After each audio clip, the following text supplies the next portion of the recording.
कि हमारे देश में 1000 वर्षों पूर्व यानी 1000 साल से पहले का जो समय था, उस समय भारत में जाति व्यवस्था नहीं थी। भारत में 1000 साल से पहले जब जाति व्यवस्था नहीं बनाई थी तो भारत का वह परिदृश्य कैसा था, किस तरह का माहौल था। और भारत में जब जाति व्यवस्था बनाई और उन जातियों को उपजातियों में बांट दिया, तब भारत कितना विघटित होता गया, कितना बर्बाद होता गया। भारत की सभ्यता आज से 1000 वर्षों पूर्व जितनी सुंदर और सभ्य थी, उसका वर्णन नहीं हो सकता। कमी सिर्फ थी तो सिर्फ सत्ता का। वो लोकतंत्र नहीं, राजतंत्र था, जिसके वजह से सम्राट बनने हेतु टकराहट होती थी। लेकिन आम जनता खुश थी उस समय, क्योंकि बनाया गया वर्ण व्यवस्था नहीं था, क्योंकि ऊंच नीच नहीं था, क्योंकि छुआछूत नहीं था, क्योंकि आडंबर नहीं था, क्योंकि कल्पना नहीं था, क्योंकि सिर्फ सच का अस्तित्व था, क्योंकि काल्पनिक ईश्वर का भारत में कोई अस्तित्व नहीं था। इसलिए भारत सुखी था, समृद्ध था, भले ही राजतंत्र था। लेकिन 1000 ईस्वी बाद समाज में उस खुशी को छीनने वाला धूर्त आ गया। उसके बाद वर्ण व्यवस्था बन गई, ऊंच नीच जाति बना दी गई, जातियों में छुआछूत पैदा कर दिया गया, कल्पना के द्वारा सभी को मानसिक गुलाम बनाया गया और भारत का मुख्य कृषक कर्मी वर्ग को अनगिनत उपजातियों में तोड़ मरोड़ कर रख दिया। लेकिन इसमें भी धूर्त को संतुष्टि नहीं हुआ, तो कृषक वर्ग की उपजातियों के अंदर झूठी शानो शौकत का बीजारोपण करने लगा। आपसी वैमनस्य पैदा हो भारत के मूल निवासियों में, भारत के उस कृषक वर्ग में। इसलिए इसने उन जातियों के अंदर भी उपजातियों का निर्माण किया, जिसका परिणाम अमुक कृषक कर्मी उस अमुक कृषक कर्मी से बड़ा होगा, अमुक कृषक कर्मी उस अमुक कृषक कर्मी से छोटा होगा। यह फूट डालो और राज करो वाला सिस्टम बनाया भारत में आकर। लेकिन इसको फलीभूत और सींचा सबसे ज्यादा कृषक कुल का स्वार्थी और अहंकारी वर्ग, जिसमें जिस वर्ग को ऊंचा बनाया, मतलब तुम ऊंचे वाले कृषक हो, तो वह ऊंचा वाला कृषक खुद को गौरवान्वित करने के लिए अपने ही भाइयों को जो नीचे वाली श्रेणी में रखे गए, उनको नीच साबित करने पर तुल गया। इसमें यह कृत्य था, यह ऑटोमेशन पे आ गया। मतलब बिना उनके कुछ किए ही दो भाई आपस में लड़कर ऊंच और नीच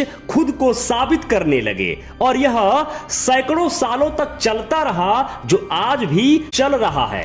कथानुसार सबसे ज्यादा अपने कृषक वर्ग की उपजाति को नीचा किया, जिसका परिणाम आज सबसे ज्यादा नामों से कृषक वर्ग उपजातियों में बटा हुआ है, जिसका परिणाम सबसे ज्यादा अमीरी गरीबी की पाटों में कृषक वर्ग पिस रहा है। ध्यान दीजिएगा, सबसे ज्यादा कृषक वर्ग को ही बांटा गया है। इसको दूर करना है, इस खाई को पाटना है ना। नामुमकिन तो नहीं है, लेकिन कठिन जरूर है।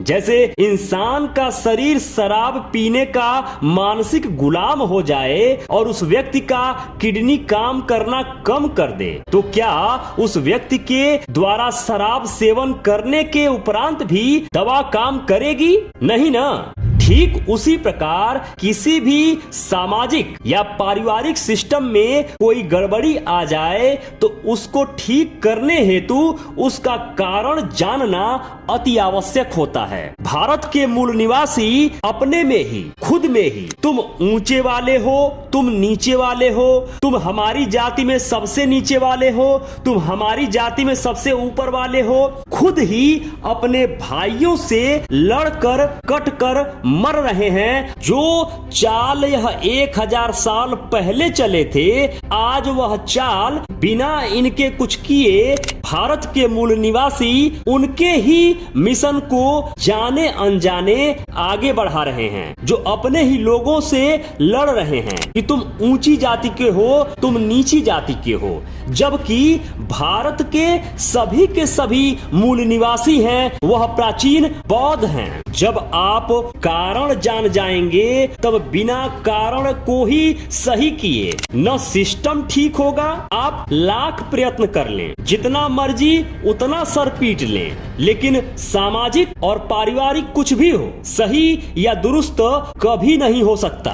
बनाई गई मीठी शराब जिस प्रकार पीकर मूल निवासी मानसिक गुलाम हो गए, अब सामाजिक एकता की ज्वाला जली है। एकता होगी, लेकिन या तो शराब लेना अति आवश्यक नहीं बनाएं, कभी कभी लें, क्योंकि समाज है तो शराब है। आप समझना चाह रहे हैं ना, या समझ पा रहे हैं ना कि मैं कहना क्या चाह रहा हूँ। समाज ही बिखर जाएगा तो शराब किस काम का। अंधभक्ति रूपी शराब तो छोड़नी होगी, कर्मकांड रूपी शराब तो छोड़नी होगी, तभी भारत के मूल निवासी जाल से मुक्त हो पाएंगे। वरना जैसे सैकड़ों सालों से जाल में फंसकर मानसिक गुलाम बने हुए हैं, आगे आने वाले हजारों सालों तक भारत के मूल निवासी, भारत के वह प्राचीन बौद्ध गुलाम पुस्त दर पुस्त बने रहेंगे।